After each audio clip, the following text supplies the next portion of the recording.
చెప్పండి మీ పేరు? చాన్ బాషా గారు, ప్రస్తుత రాజకీయాలపై మీ అభిప్రాయం ఏంటి? అలాగే రాబోయే సార్వత్రిక ఎన్నికల్లో ఏ పార్టీ అధికారంలోకి వస్తుందని మీరు అనుకుంటున్నారు?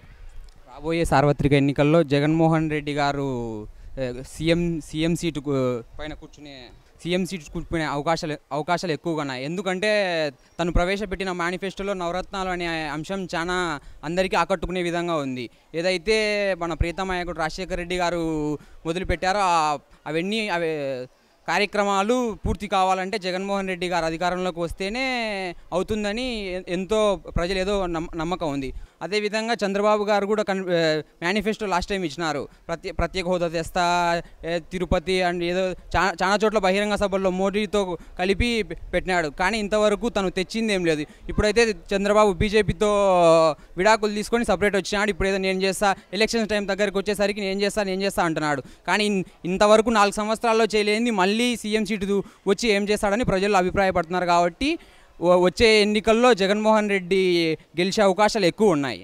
గతంలో మనం చూసాం నంద్యాల ఎలక్షన్లలో అనుభవం ఉన్న చంద్రబాబు నాయుడు గారు అని ఒక పక్క మాట్లాడుతుంటే టీడీపీ వారు అలాంటి చంద్రబాబు నాయుడిని ఊరేయాలి, కాల్చి చంపాలి అని చెప్పేసి జగన్మోహన్ రెడ్డి వ్యాఖ్యానించారు. దానిల వల్లనే పార్టీ అక్కడ నంద్యాలలో ఓడిపోయిందన్నవారు కూడా లేకపోలేదు. మరికొద్ది మంది ఏమంటున్నారంటే అధికారంలో ఉన్నారు కాబట్టి వాళ్ళు డబ్బు ఖర్చు పెట్టి గెలిచారంటున్నారు. అంటే వ్యక్తిగత విమర్శల జోలికి వెళితే జగన్మోహన్ రెడ్డి గారి పరిస్థితి 2019లో ఎలా ఉంటుంది?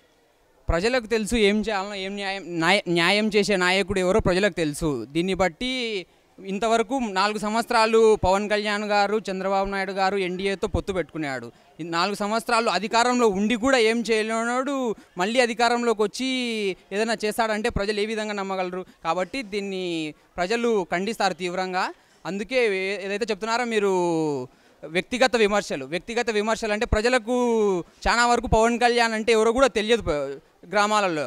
కాబట్టి పవన్ కళ్యాణ్ ఇంతవరకు ఆంధ్రప్రదేశ్ తిరిగి వస్తే తనకు ఎక్కడెక్కడ ఏం సమస్యలు ఉన్నాయో ఫస్ట్ అర్థమవుతుంది. కాబట్టి పవన్ కళ్యాణ్ గారు ఆంధ్రప్రదేశ్ రాష్ట్రం తిరిగి వచ్చేసరికి ఇంకో సంవత్సరం ఎన్నికలు వస్తాయి. అప్పటికి పవన్ కళ్యాణ్ మీద ప్రజలకు ఏం అభిప్రాయం ఏర్పడుతుంది అని అతన్ని ఏ విధంగా గెలిపిస్తారు?